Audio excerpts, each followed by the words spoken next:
Sabahı Hatun kanalımın selamlar arkadaşlar. Kanalıma hoş geldiniz. Evet, yine yepyeni bir ders videosuyla karşınızdayım arkadaşlar. Ne yaptık bugüne kadar? Zamirlerden bahsettik. Zamirlerin belli çeşitlerinden bahsettik. Bununla beraber günlük hayatta işimize yarayacak diyaloglardan bahsettik. Ve bitmedi. Ne yaptık? Kelimeler öğrendik, cümleler kurduk. O cümleleri beraber ameliyat ettik. Yine arkadaşlar ben dil bilgisi konusuyla bugün dersime devam edeceğim. Ara ara biliyorsunuz ki serpiştiriyorum. Kelime bilgileri, işte cümle bilgileri aralara koyuyorum ama dil bilgisi konumuz biraz daha ağırlıkta ilerliyor bu aralar. Arkadaşlar ne yapacağız? Yine zamirlerden derslerimize devam edeceğiz. Yani şu ana kadar gördüğümüz zamirlere biraz ekleme yapacağız. Bugün ne göreceğiz arkadaşlar? Cnavken ne bnavkri. Yani belirtisiz zamirlerden bahsedeceğiz. Ben yine her zamanki gibi tahtaya başlığımı yazacağım. Ondan sonra açıklamalarımı vereceğim ve kelimelerimizi cümle içerisinde kullanıp o cümleleri de beraber ameliyat edeceğiz. Artık benim tarzıma alışmış olmanız gerekiyor arkadaşlar. Bundan önceki videoları izlediyseniz eğer o videolara ekleme yapa ilerliyoruz. Şimdi daha önce birkaç tane videomda hızlı olduğumu söylemiş arkadaşlarımız. Ben bu videomda biraz daha yavaş anlatacağım arkadaşlar. Biraz daha tane tane anlatacağım. Umarım bu sefer gönlünüze göre olmuştur çalışma. Evet arkadaşlar, siz yine çayınızı aldınız, kaleminizi, defterinizi, hazırlıklarınızı yaptınız, ekranlarınızın karşısına oturdunuz arkadaşlar. Öyleyse ders moduna geçelim mi? Hadi başlayalım arkadaşlar.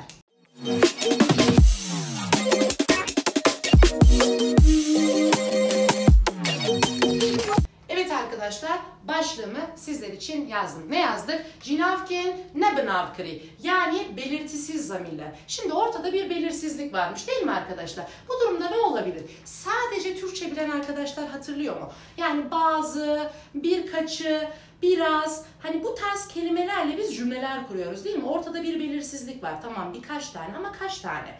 Biraz diyoruz ama ne kadar? Kime göre az, kime göre çok. Şimdi o belirtisiz dediğimiz aslında o oranın tam belli olmadığı durumlar var ya, işte Kürtçe'de de aynı durumlar mevcut arkadaşlar. Yani bizdeki kelimeleri ben sizlere birazdan vereceğim. Yani o kelimeleri nasıl kullanacağız cümle içinde? Hangisi hangi anlama geliyor? Nasıl cümleler kullanacağız? Hep beraber göreceğiz. Şimdi ben açıklamalarımı sizler için tahtama yazıyorum. Lütfen sizler de benimle beraber yazın arkadaşlar.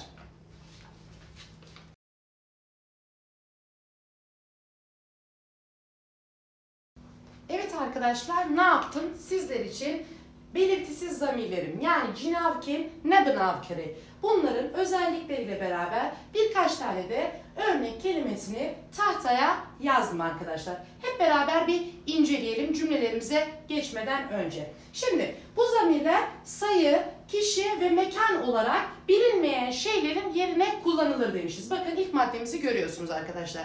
Dersin başında da söylemiştim. Bazı, birkaç, birçok, hepsi bu tarz bilinmeyen oranlar için kullandığımız kelimelerdi bizim. Bazıları tekil, bazıları çoğuldur. Cinsiyet ayrımında nötrdür. Kürtçe'de belirtisiz zamirler çoktur. Belirtisiz zamirler hem özne hem nesne görevini görebilirler dedik. Tabii ki de ben bunları sizlere yazdım ama açıklamalarını birazdan verdiğimiz cümle örnekleriyle beraber göreceğiz arkadaşlar. Şimdi ben burada yani tahtamın bu kısmında sizlere bu kelimelerin anlamlarıyla beraber en çok kullanılanları ele almaya çalıştım arkadaşlar. Çok fazla var. Kürtçe'de çok yaygın kullanılan sözcükler bunlar, zamirler bunlar. Ama ben en çok kullanılanları sizler için derleyip topladım arkadaşlar. Hep beraber bir okuyalım bakalım hangisi neymiş görelim. Yek demişiz arkadaşlar. Birisi demek. Yani biri. Her yek, her biri. Herkes, birisi. Yani bir kişi. Kes zaten kimse anlamına geliyor. Şahıs anlamına geliyor. Yek zaten bir anlamına geliyor. O şekilde de bunu anlayabilirsiniz. Tışt, evk. Bakın arkadaşlar herhangi bir şey. Bakın buraya yazdım. Evk çok kullanılıyor arkadaşlar. Onu da bilmenizi istiyorum. Hiç zaten bildiğimiz hiç. Filan, falan. bevan filan. Şimdi falan filan diyoruz ya, bizde de buna benzer bir durum var. Filan bevan, yani yine bevanı çok kullanıyoruz arkadaşlar. Bunu bilmenizi istiyorum. Çent kaç demek? Zaten daha önceki soru cümlelerimizde çent, salih falan bevan, hani o tarzda cümleleri kullanmıştık beraber. Oradan da hatırlayabilirsiniz arkadaşlar. Bakınız buraya yazdım. Devam ediyorum. Her, bildiğimiz her zaten. Bu hiç Kürtçe bilmeyen arkadaşlar için söylüyorum. Normal Türkçe'de konuştuğumuz her kelimesi gibi bir kelime. Hemi, hemu. Bakın arkadaşlar buraya yazdım. Hepsi tüm. Gış, tev. Bu da aynı şekilde. Hepsi tüm, bütün. Bunların hepsi aynı anlama geliyor. Hemi, hemu, gış, tev. Bu kelimelerin hepsini kullanırsam yine hepsi tüm, bütün. Bunlarla eşdeğer kelimeler arkadaşlar. Devam ediyorum. Hem ya da hınek. Bakın buraya yazdım. Bazı, biraz. Bu anlamda kullanılıyormuş. Çendek, biraz, yani bir kısım anlamına geliyor arkadaşlar. Gelek, bir sürü, birçok, gellek diyoruz. Carına ya da carna, ikisi de çok yaygın kullanılıyor arkadaşlar. Bazen anlamına geliyor. Şimdi az çok kafanızda bir şeyler oturdu. Yani ben bu kelimelerimle oluşan cümle kurduğumda belirtisiz zamir nasıl oluyormuş? Hep beraber cümlemizi kurup şimdi göreceğiz arkadaşlar. Ben yine sizlere bugün bir sürü cümle hazırladım. O cümleleri beraber analiz edeceğiz, tahlil edeceğiz, ameliyat edeceğiz arkadaşlar. Şimdi ben sizler için tahtaya örneklerimi yazacağım. Sizlerin de benimle beraber yazmasını istiyorum arkadaşlar.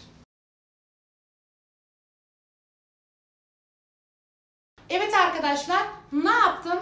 Sizler için örnek cümleler yazdım. Kürtçelerini de yazdım, Türkçelerini de yazdım arkadaşlar. Şimdi hep beraber okuyacağız, bir bakalım ne demişiz. Kesek bıvi nıkare. Bakın arkadaşlar. Kesek bıvi nıkare. Şurada cümlemi gördünüz, ilk cümlem. Kimse onu yenemez demişim arkadaşlar. Kesek hemen burada bulabilirsiniz. Kes zaten kimse anlamına geliyordu. Arkadaşlar buradaki ek bir tane kişi anlamı katan ekimdir benim. Onu daha önceki videolarımda söylemiştim. Aslında videoları düzenli takip eden arkadaşlarımız bunu biliyordur. Bu arada ufak bir dipnot daha geçmek istiyorum. Arkadaşlar topluluk kısmından ve Instagram adresimizden ben tahtanın resimlerini paylaşıyorum. Göremediğiniz yerleri oradan defterinize yazabilirsiniz ve o şekilde videoları açıp izlerseniz yazı da önünüzde olmuş olur. Daha sağlıklı bir çalışma yapmış olursunuz arkadaşlar. Lütfen ihmal etmeyin. Zaten Instagram adresim yine Kurdi Online arkadaşlar. Aynı YouTube adresimizle aynı. Giriyorsunuz ve oradan bizi takip ediyorsunuz ve ben duyurularımı da zaten yapıyorum oradan arkadaşlar. Şimdi burada ek kelimesinin ne oldu? Bir kişi anlamına gelen ek olduğunu söyledim. Kes zaten şurada belirttiğimiz gibi kimse, herhangi bir kişi, şahıs anlamına geliyordu. Bu bir nıkare. Arkadaşlar şimdi edat da kullandık burada. B, j, l, bunlar bizim edatlarımız. Biz bunların daha sonraki derslerde, yani edatlarla ilgili zaten size anlatacağım. Niye kullanıyoruz, nerelerde kullanıyoruz, daha hakim olacaksınız. Şimdilik bizi ilgilendiren kısmına bakalım arkadaşlar. Ve zaten benim üçüncü tekil şahısımdı arkadaşlar. Hatırlayın, yani zamirleri işlerken şahıs zamirlerinden bahsetmiştim. İlk zamir çeşidimizde bizim. Burada we'leri, yani as, men grubu vardı. Onları anlatmıştım arkadaşlar. O anlamına geliyordu. Nıkare zaten yapamıyor, yenemiyor anlamında kullanılmış arkadaşlar. İkinci cümleme geçiyorum şimdi. Bakalım burada ne dedim? Tüccar jımın neheyde. Bakın arkadaşlar. Tüccar jımın neheyde. Bakın. Car var. Defa anlamına geliyor zaten. Mın zaten ben biliyordum. Daha önce yine şahıs zamirlerinde görmüştüm. Beni, benim anlamına gelen bir şahıs zamirinde. Neheyde, yani heydandın diyoruz biz Kürtçe'de. Yani küsmek anlamına gelen bir kelimemiz. Buradaki ne de benim olumsuzluk ön ekimdir arkadaşlar. Buraya kadar anladık. Hiçbir zaman bana küsme diye bir cümle kullandım. Tüccarcımın neheyde. Devam ediyorum. Gel gelelim üçüncü kelimemize. Pardon, üçüncü cümlemize. Hınek kartol anin. Şimdi hınek zaten biliyoruz. Az önce buraya yazmıştık hınek. Şimdi Kartol anim. Kartol daha önceki videolarımızda meyve ve sebze videolarımız vardı. Hatırlayın. Bunun patates olduğunu da o videolarda öğrendik zaten. Anit'in. Bu da benim getirmek fiilimdir arkadaşlar. Burada in eki almış. In ekim benim çoğul ekimdi. Yine daha önceki videolarda bunları çok söyledim arkadaşlar. Artık yavaş yavaş lütfen hakim olun. Şuradaki in benim çoğul ekim, yani çoğul bir durumda yapılmış bu. Hani kartol alim. Biraz patates getirdiler. Anlaştık mı arkadaşlar? Hani zaten öğrendim. Buraya yazmıştık. Biraz anlamına geliyor. Devam ediyorum. Carna bımın sare. Bakın. Gördünüz mü? 4. cümle. Carna bımın sare. Bazen üşüyorum. Bazen bana soğuktur gibi bir Türkçe çevirisi var ama ben üşüyorum anlamında kullanıyoruz arkadaşlar. Carna bımın sare. Bakın carnayı hemen bulalım. Nerede? Burada. Carına ya da carna demişiz bazen.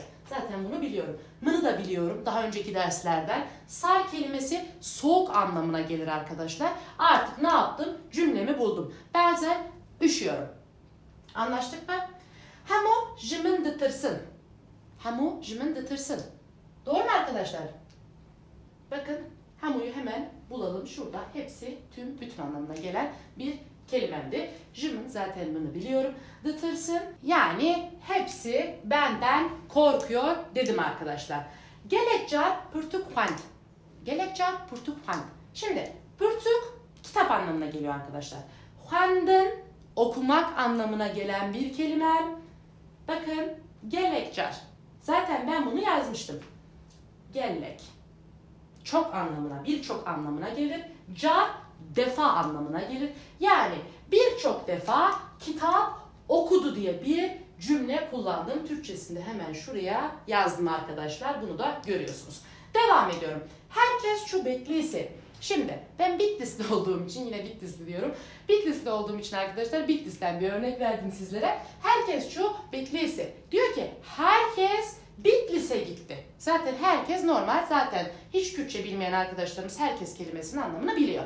Bitlis'e gittiler dedim. Şu gitmek fiilimdir arkadaşlar benim. Bunu unutmayalım.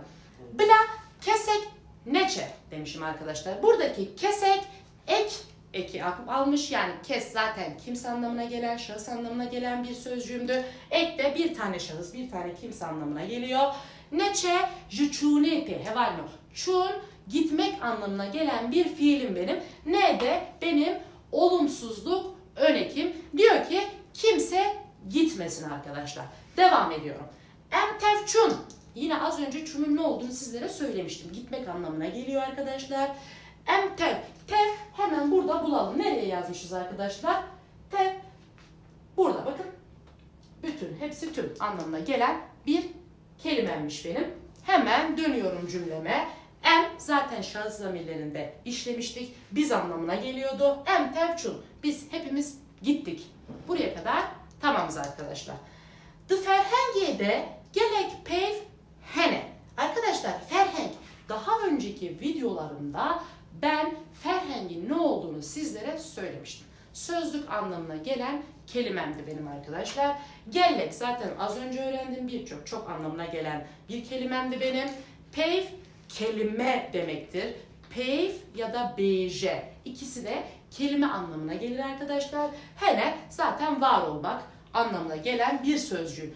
Sözlükte birçok kelime vardır. Bakın arkadaşlar her cümleyi sizlere tek kelimeleriyle beraber anlamlarını verdim. Sadece burada bakın de var, j var, b var falan filan. Oradaki o ekler, o kelimeler ne anlama geliyor? Edatlarımız arkadaşlar. Onları ilerleyen derslerde zaten göreceğiz. Hangi durumlarda b, j, l bunları kullanıyoruz. İlerideki derslerimizde o konulara gireceğiz. Ama önemli olan kelimelere şu anda hakim olursanız, yani daha önceki dersleri izlediyseniz zaten cümleyi genel olarak kurabilirsiniz ve anlayabilirsiniz. Kuramazsanız bile anlamada en azından sıkıntı yaşamamanız gerekiyor arkadaşlar. O yüzden söylüyorum, bu silsileyi bozmadan lütfen özellikle dil bilgisi konularında tek videoları sırayla izleyin ve her videoda bilgilerinize bilgi katın arkadaşlar. Çünkü ben her cümle kullandığımda eski videodan muhakkak öğrendiğim birkaç kelimeyi ya da durumu, özel bir durumu öğretiyorum, söylüyorum, kullanıyorum arkadaşlar. Bunu lütfen unutmayın ve sizler de çok dikkatli bir şekilde ve disiplinli bir şekilde takip ederek ilerleyin. Yine söylüyorum arkadaşlar, az önce cümleleri yazarken sizlere bir durumdan bahsettim. Ne dedim? Dedim ki topluluk ve Instagram'ım var. Ben tahtayı orada paylaşıyorum. Arkadaşlar lütfen göremediğiniz yerlere oradan ulaşın. Ben konuyu tahtaya sığdırmaya çalıştığım için biraz küçük yazıyor olabilirim. Oradan defterinize geçirin ve videoyu açıp defterinizden de yazıları takip ederek izlemeniz çok sağlıklı bir şekilde sizi ilerletecektir arkadaşlar. Şimdi ben konumu bitirdim. Ben de yoruldum, sizler de yoruldunuz arkadaşlar. Bugünkü ders videomuzun yine sonuna geldik. Lütfen dersimizi beğendiyseniz beğenmeyi yani like atmayı unutmayın. YouTube'dan kanalımıza abone olmayı unutmayın. Twitter'dan Kurdi Online, Instagram'dan Kurdi Online bizleri takip etmeyi, desteklemeyi lütfen unutmayın arkadaşlar. Ve ders videolarımızı paylaşıp birçok insana da ulaşmamızı sağlayabilirsiniz arkadaşlar. Kürtçe öğrenmek isteyen dostlarınıza söylersiniz ve onlar da bizlerle beraber Kürtçeyi öğrenirler arkadaşlar. Kendinize çok iyi bakın ve bir sonraki ders videomuzda görüşmek üzere.